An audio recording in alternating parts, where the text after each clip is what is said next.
What's up, guys? This is Ryan of Top Rope Nation, and you're listening to an exclusive preview of this week's edition of the Top Rope Nation Classics podcast. Now, this is an exclusive show we do for our supporters over at patreon.com/Top Rope Nation. If you enjoyed the preview and you want to hear the episode in its entirety, head on over to Patreon, become a supporter of the show, and get full access to this edition of Top Rope Nation Classics and all editions in the future.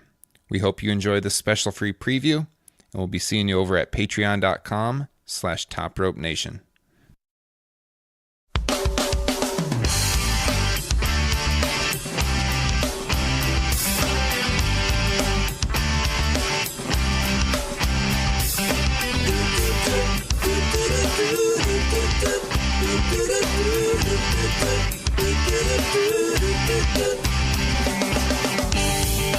All right, how can that song not take you back to your teenage years of 1997? This is the second episode of Top Rope Nation Classics. Thanks for tuning in here on Patreon. I am Ryan Drosty, and I am joined as always by Justin Joint and Kyle Ross. We're going to be going back in time this week and looking at the 1997 incarnation of WWE's second biggest show of the year, SummerSlam. We're going to be talking pop culture that was going on in 97, wrestling in general. And I got to say, guys, I don't know where this year ranks for you guys, but I've said it on the show before. 97 is by far my favorite year in pro wrestling history. I even threw a poll up on our Twitter page earlier today asking people, like, looking at the late 90s, what do you think was the best year in wrestling? 96, 97, 98, or 99? And last I looked, 97 and 98 were very close. And I think for me, that's kind of where I would come in too, because I feel like 96 WCW was hitting, but WWF was kind of lagging behind. And in 99, WWF was hitting, and WCW was falling apart. And like 97 and 98, both companies were kind of hitting, both of them were on fire at different points in the year. So I don't know, what would you guys say? Where does 97 rank for you in your favorite years in wrestling history? Let's start with Kyle. What's going on out there in Cleveland, Kyle? Wouldn't you want to know? 1997 is, I hate to use the term definitely, but I'm going to use it, is definitely the WWF's best year in the 90s. And I would, if you segment it from like March till about Survivor Series, that's maybe the best 8 months in company history, content-wise. Because the thing with 97 is like the first month, and then actually, believe it or not, the last one, the TV's not that good. But my God, all the couple weeks leading up to WrestleMania 13, which ironically did the lowest number of buys of any WrestleMania in history, through the Survivor Series is I think the best television that WWE's ever done. I would agree. It's right up there. I mean, this is the time period that set the stage for the wrestling boom, no doubt about it. This is when WWF's business turned the corner.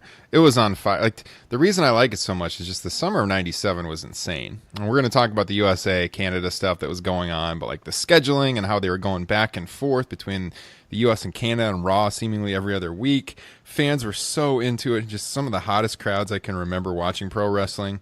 It was just, I loved it as a fan. And to your point that you mentioned when you talk about WCW and make it all encompassing for wrestling,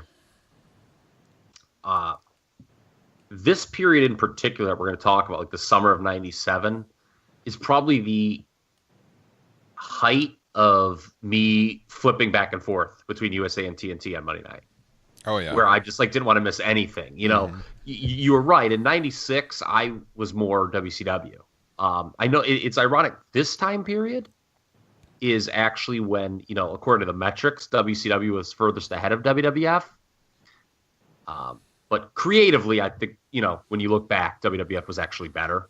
But 96, is to me when WCW was furthest ahead. And then, you kind of hit the nail on the head as we moved through 98 and certainly to 99. WCW just simply wasn't very good anymore. And it was, pretty much on USA Net. My TV pretty much stayed on USA Network most of the time. Yeah. It's funny you should mention that, because in the mid 90s, when I would be watching wrestling, My dad would always watch Nitro, and I would always watch Raw. And I think because the older stars were on Nitro, and I would be always watching like in our basement, and he'd be watching Nitro, and I'd run back and forth. He actually had a TV that had picture in picture, which in like '96 and '97 was really rare. And you could go back and forth and swap out which was the bigger picture. And '97 is when I remember we kind of started watching it together, and he would be he started to get more into the WWF with what was going on. And the other thing that was cool is they replayed Nitro.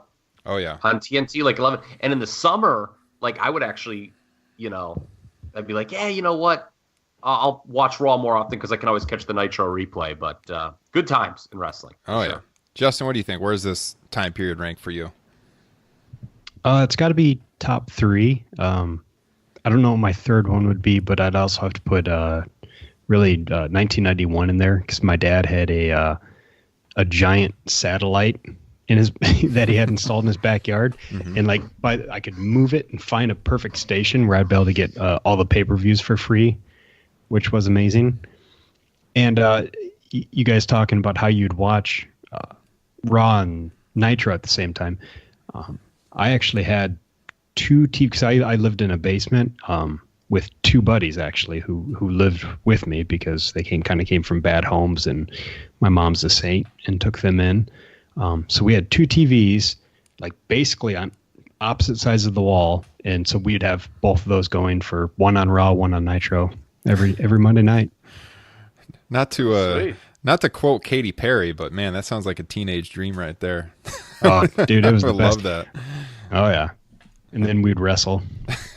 Sounds amazing. It's good times, man. This was a good time to grow up and to be a teenager. Just everything going on. Before we get in that time machine and go back to SummerSlam '97, I wanted to set the stage, kind of like I did on last week's show, which you can check out in our archives, where we looked at SummerSlam '91, and just kind of talk about what was going on in pop culture, what did things cost in '97, what was going on in the sports world and politics. And so if I pull up the stats from 1997, I know some of these are going to set Kyle off. Actually, let me just start off with the one that's going to set Kyle off. All right, get this, Kyle. I'm in a chippy mood already tonight, pal. Be careful. In 1997, the average annual income in the United States for a person was $37,000. And the average cost of a new house in 97, $124,000. Okay, fast forward to 2018. I told you the average income was $37,000 in 97. 21 years later, the average income in the United States is about $47,000. But instead of the average home being $124,000, the average sale price of a home in the Q1 of 2018 across the country, $374,000. So income has not gone up to compensate for that massive increase in housing prices. What do you think about that, Kyle? Yeah. Well, I got blocked. Twitter dropped the hammer on me actually this week. I didn't even tell you guys this. Oh God, you got banned? I was for 12 hours. Yeah, they made me delete a tweet. Was that the one you sent to the? I'm not going to talk about it on air. You can check out his. you can check. No, out it's not there anymore. It's deleted. Oh, okay. But I was, our good buddy Derek, he liked it. I saw it. Yep, that's. I had less than kind things to say to Clay Travis about his terrible takes on LeBron James. I did see that. And he does look like a mentally handicapped Luke Bryan. I'll stand by that. So he must have reported you, Kyle. That's actually the second time that I think he has. So Justin, you're going to be in the market for shopping for a new home pretty soon. What do you think about that? 97 was a better time to be in the U.S. economy than 2018 for a middle class person. Yes. Yeah, definitely. I'm kind of distracted. I started trying to find Kyle's tweets, so that's kind of where my mind was there. No, it's gone. I totally missed all of it. They're like, we will reinstate you if you remove this tweet. So I removed it. I'm a coward. Yeah. All right. So. All right, a couple other things here that I found. Sorry if I offended you out there in Twitter land. Average monthly rent, 97, $576 a month. Gas was 122, which I vividly remember because my family drove from Iowa to Florida in the summer of 97 to go to Disney World for the first time. Gas was cheap back then. So I was 16 in 1996, and I think like right when I got my driver's license was like the cheapest gas ever was in our generation. Like I remember paying under $1. Yeah, I remember being like 89 cents around then. For sure. It's crazy. Yeah. So, what else? What was going on? Well, one of the biggest news stories of the year in 97 happened just a few weeks after SummerSlam when Princess Diana died in that tragic car crash in Paris, France, which I always remember because I think I was watching Saturday Night Live that night.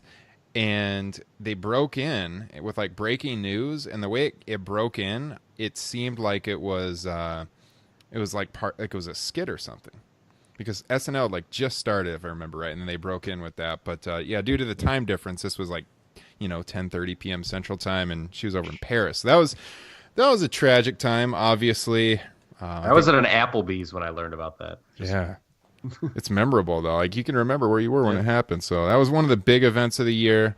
The U.S. landed the Pathfinder on Mars, and this was kind of interesting. An IBM computer beat the world chess champion. It was the first time this guy, his name was Garry Kasparov. It was the first time he had lost ever. He lost to a computer. So they said that was kind of like the changing of the wind, where technology and artificial intelligence started going ahead of humans. So sporting world, I don't want to open up any bad wounds, Kyle, but what happened in baseball in 1997? I'll tell you exactly what happened. And I didn't care as much as you think, and I'm glad you brought this up. The then Florida Marlins beat the Cleveland Indians in the World Series. Thank you, Jose Mesa. And about 30 seconds after that game ended, I looked at my buddy Matt and said, let's put on Halloween Havoc. There you go. Yep. Game 7 of the World Series, same night as Halloween Havoc. And Ray and Eddie cheered me up pretty quick. Oh, yeah. Great match. Maybe we'll cover that one in the future on this show. Not to open up a bad wound for myself, but my hated Green Bay Packers won the Super Bowl that year over the New England Patriots. And keep saving that NBA for last. But yes, the Chicago Bulls won their 5th NBA title when Steve Kerr sank the game-winning shot in Game 6 over the Utah Jazz. So good times in 97 in the draft. Steve Kerr's been sinking some good shots on Twitter.com recently. Yeah. His tweets do not get reported. There's one other big thing from 1997. Go ahead. I lost my virginity. Oh, my goodness. This is the kind of content you get on patreon.com. There we go. Justin Joint having a very good year in 1997. Kind of mad about that, to be honest with you. Beat me by a year. The only other thing I wanted to you guys beat me by several years. Patreon only content, folks. This is what you get. The only other sporting thing I wanted to mention, because it's obviously super memorable, is Mike Tyson biting Evander Holyfield's ear off. Also happened in 1997. So, yeah. N64, PS1, reigning supreme in the video game world, and yeah, that's where we were at. So, you guys ready to talk some pro graps? 1997, August 3rd, 97. You ready to go? I think it's funny you mentioned the date. This has to be the earliest SummerSlam of all time. Oh yeah, it's super early in the month. Yeah. We talked about the 91 and the rest of the early ones being on a Monday, but yeah, this is certainly the earliest. And the return to the state of New Jersey. Yes.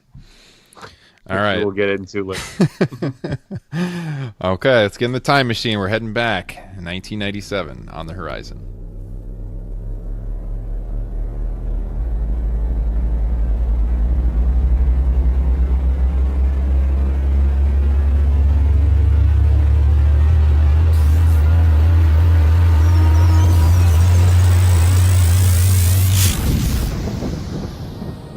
In a perfect world, there would be no villains, no conspicuous manifestations of hate. Athletic excellence would be applauded.